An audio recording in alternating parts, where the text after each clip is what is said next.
And now we'll hear from the President of the General Assembly. Thank you so much for being with us. No, it is. Good morning, everybody. It is indeed a privilege. Let me acknowledge first, of course, Excellency Felipe Larraín, Minister of Finance of Chile, and a big leader on the issue that has brought us together this morning.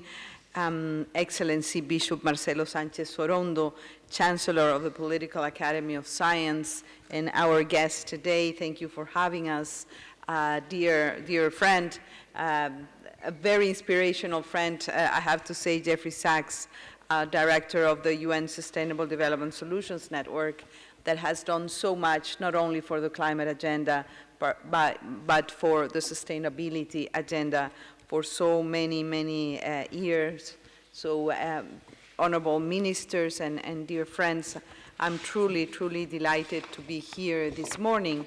And I have a question to ask, because I do have a text that I had prepared. I looked at the agenda. I see 15 minutes is a lot, so I can go through this, or I can simply do some opening remarks as you wish. I want to keep the spirit that I heard. No, we have time, so as you like, however you would like to present, we need to hear from you. You know, the truth is that I have always this debate with myself is either I put forward, what my team and I have prepared, or just speak from my personal experience as being, part of the climate negotiations for 24 years now, for a long time, but perhaps that could come up during our conversation. So I will share perhaps with you some thoughts on the issue that gathers us this morning. I repeat again that it is indeed an honor to address you today, and I'm really grateful to Minister Larraín and Professor Sachs for inviting me to this discussion at the Pontifical Academy of Science. And I want to start by expressing my deep appreciation for the clear-sighted leadership that His Holiness Pope Francis has shown on the issue of climate change. At the same time, when principled leadership is in short supply, his personal advocacy has been crucial in raising awareness of the climate crisis. So too has the work of this academy in convening leaders to identify how we can work together to address this crisis. Friends and excellencies, I do not need to tell this distinguished group that the climate crisis is not only an environmental problem, it is also, and more particularly, a political and moral challenge that is testing leadership at the national and international levels. If we exclude political will and moral endeavor, the climate crisis is the biggest threat to the 2030 Agenda on Sustainable Development. I recently visited Lake Chad and saw firsthand how the climate crisis is already putting at risk, even reversing the hard-won development gains of the past 70 years. It is already affecting millions of people, wrecking lives and livelihoods, exacerbating poverty and inequality, and fueling conflict and displacement. And believe me that in Lake Chad, you see it in front of you happening. When you're there, you continue to see people being, displaced, and that, of course, added to, very painful security challenges in Lake Chad. The climate crisis has already a huge economic problem, costing well over $300 billion per annum in damage. I always worry when I give numbers, because everybody comes with different numbers, but let's assume that at least is a point of reference. But in 2006, we all remember the very important and timely at the time 26 Stern Review caution that the economic impact of climate change could be as much as 20% of global GDP, while climate action would cost around 1%. So at the time, and it's at the time we were saying 20% of GDP of inaction versus 1% of GDP of action that could revert it, some of the trends that we are seeing today, 14 years later. A decade on, the costs of inaction have risen, the cost of action have dropped, but action remains woefully inadequate, and we know that.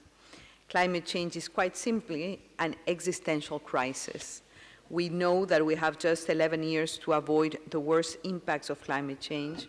We know that emissions need to peak next year, and that we are way off track. And that's science saying it, but also concrete evidence on the ground. Excellencies, the climate crisis is probably the clearest argument we have in favor of multilateral action. Indeed, there is no other way we deal with this crisis, to deal with this crisis. And when I say multilateral in this context, I mean more than traditional state-to-state, foreign ministry to foreign ministry cooperation. We need truly dynamic collaboration at all levels, across borders, across sectors, and also across generations. I am therefore delighted by the launch of the Coalition of Finance Ministers for Climate Action, so ably co-chaired by Chile and Finland, and I commend the coalition's endorsement of the Helsinki Principles. I hope this proves a watershed moment, a sign that we are finally moving to a whole of government, whole of society approach. We need to address the climate crisis and to achieve the Sustainable Development Goals using that very holistic cross-sectoral approach. I take encouragement for this initiative, following closely that of central bankers who have begun to build a network to think how to green the financial system. The key to our success will be ambition and working together. As someone who have held different ministerial positions, from Minister of Defense, Foreign Minister, Minister of Heritage, etc., as well as I am well aware of how much in the public sector, in the executive, we still work very much in silos. That's our culture in most of our countries.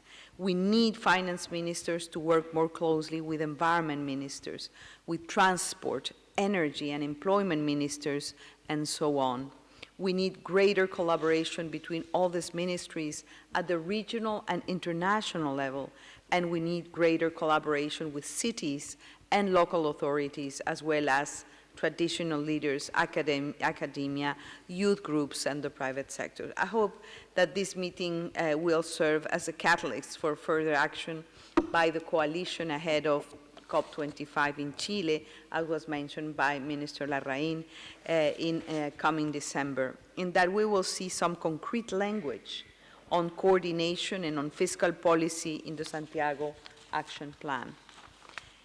We urgently need a new economic framework that integrates climate and sustainable development into all aspects of budgeting, policy priority setting, and financial planning. I recommend that we take a closer look to the recently launched Global Green New Deal by UNCTAD and the Global Development Policy Center, calling for a new multilateral trade and investment regime. I think it has very, very interesting recommendations. First, we must encourage instruments such as carbon taxes and put an end to fossil fuel subsidies. Incidentally, at around $370 billion per annum, these subsidies are costing us more than climate-related disasters.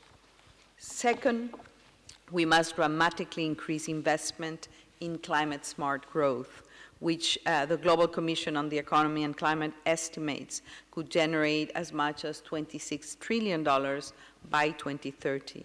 At the same time, we must avoid investment decisions that will lock us into the high-carbon future. For example, around $90 trillion are said to be invested in infrastructure over the next decade. 90 trillion. We already know what decisions to make.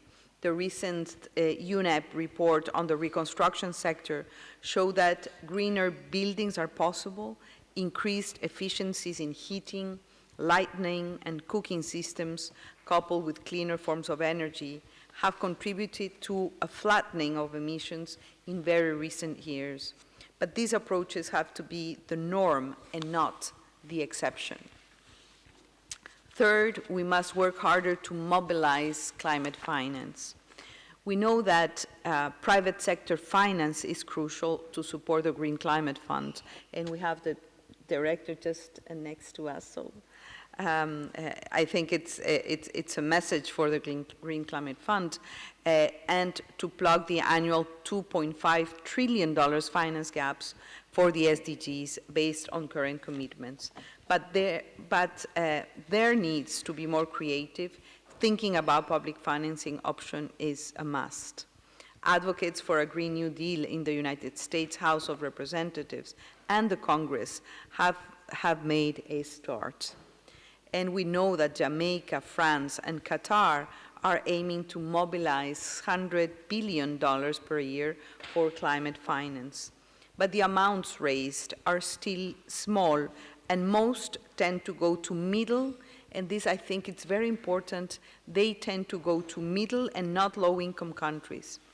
Research by the think tank ODI has indicated that every dollar of public investment generates just 37 cents of private finance for poorer states. I really hope that a coalition will focus precisely on this.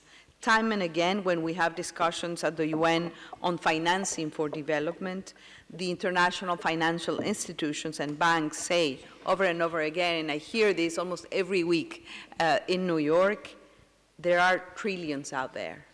The money is out there. We do have money, but financing global public goods cannot be left to private financiers only. We need to mobilize these resources. But where is the problem? Where is the problem? The problem is not simply financial. It is political and it is moral. His Holiness Pope Francis has rightly warned that despite the market excesses opposed by the financial crisis in 2008, we have seen a return to the heights of myopic egoism. We need to redefine profit. Profit's new meaning should encompass collective well-being, caring for the global public goods. We need to think of the interest of the most vulnerable, not only the interest of the shareholders, and adopt approaches that work for everyone. They are not hard to find if you take a long-term view. It is in the interest of all to have inclusive, sustainable, and peaceful societies. And to those who are narrowly focused on their own interest, climate action is a clear cut of self-interest. For instance, if you are worried about refugees and migrants, then prevention action makes sense, given that estimated 200 million people are likely to be displaced by climate change by 2050, roughly equivalent to the total number of international migrants today. Finally, I hope this coalition will also discuss the big and overdue challenge of reshaping a global economic governance. Despite progress since the days of structural adjustment, the international financial institutions are still skewed towards rich countries in terms of structure, voice, and approach. Fora like the G20, meanwhile, are useful, but they do not provide meaningful input for smaller countries. They cannot produce outcomes with legal force or global buy-in. So it is clear that the UN is well placed to serve that function. The General Assembly is the house in which every member state has one microphone and one vote. but its very nature, it fosters buy-in through discussions and debate. So I encourage you, Excellencies, to remember this, particularly at a time when inclusivity and collective action are what we will make a difference in our battle against climate change. Excellency, let me end with a few thoughts on science, engineering, and policy from a political and public policy perspective. On science, the lesson that really resonates with me is that while it is essential for policies to be based on evidence, having the data is not enough. It must be communicated in the right way, by emphasizing solutions, by providing options for policymakers, and by taking a much firmer, proactive stance to counter falsehoods. This is something that the UN has not yet come to grips with, and I have to acknowledge.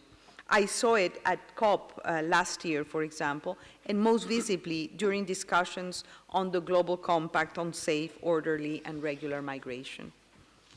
So I think that our communication deficit is something that we need to acknowledge and improve. On engineering, my key takeaway is the need to provide policymakers with a holistic view of the many solutions that are out there and their potential cumulative impact. For example, one of my priorities is plastic pollution. While I have been raising awareness of the issue, next week I am organizing a big concert in Antigua, for instance, and I have also been clear that this is a problem we can already solve through changing behaviors, but also through the many existing technologies that, if deployed in a coordinated manner, would make a huge difference, from both at the production side, but also at the consumption side as well. And on policy, my overriding lesson is to learn from positive examples of shifting behaviors. The Montreal Protocol, for instance, phased out CFCs by switching first to readily available interim substitutes and now to climate-neutral hydrocarbons. This is the approach we need when we talk about ending coal, for example, because we need to ensure those whose jobs depend on the industry that their needs have been accounted for. But there are alternatives for them, otherwise nationalist voices will only grow louder. And we have seen great efforts being done, for example, on the just transition process in Poland, in other very good and interesting examples. Excellencies, I thank you once again for the work you have already done through the coalition. The Secretary General's Climate Action Summit this September will be a crucial milestone on the road to COP25 in Chile. I hope that all countries will heed the call to come with a plan, not with a speech. We are indeed the last generation that can prevent irreversible damage for climate change. And our deadline for peaking emission is next year. So 2020 also marks a very important time, which is the 75th anniversary of the United Nations. And this should be also used as a golden opportunity to mark progress on multilateral governance and on accelerated actions to meet the SDGs. If we are to chart a path to a more sustainable and prosperous future for all, then multilateralism is our only option. And if we succeed, it will be the biggest victory for global cooperation and for people and for the planet. I thank you.